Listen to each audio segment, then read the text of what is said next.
ആയഞ്ചേരിയിൽ സ്വർണ്ണ വ്യാപാരിയുടെ പണവും സ്വർണവും കാറിലെത്തിയ സംഘം വഴിയിൽ തടഞ്ഞു നിർത്തി കവർന്നു.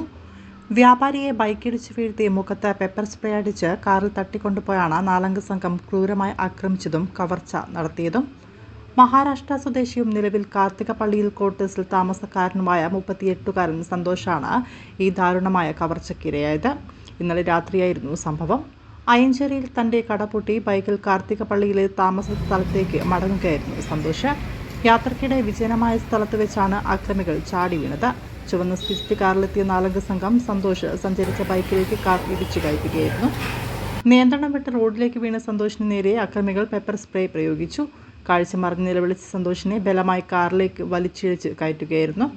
തുടർന്ന് കാറിനുള്ളിൽ വെച്ച് ക്രൂരമായി മർദ്ദിച്ച ശേഷം ഇയാളുടെ കൈവശമുണ്ടായിരുന്ന 25,000 രൂപയും 4.5 ഗ്രാം സ്വർണവും സംഘം കവർന്നു. കവർച്ചയ്ക്ക് ശേഷം സന്തോഷിനെ നെല്ലിമുക്ക് എന്ന സ്ഥലത്ത് വഴിയിൽ ഉപേക്ഷിച്ച് അക്രമി സംഘം കാർ ഓടിച്ച് പോവുകയായിരുന്നു. ആക്രമണത്തിൽ പരിക്കേറ്റ സന്തോഷ് നിലവിൽ വടകര സഹകരണ ആശുപത്രിയിൽ ചികിത്സയിലാണ്.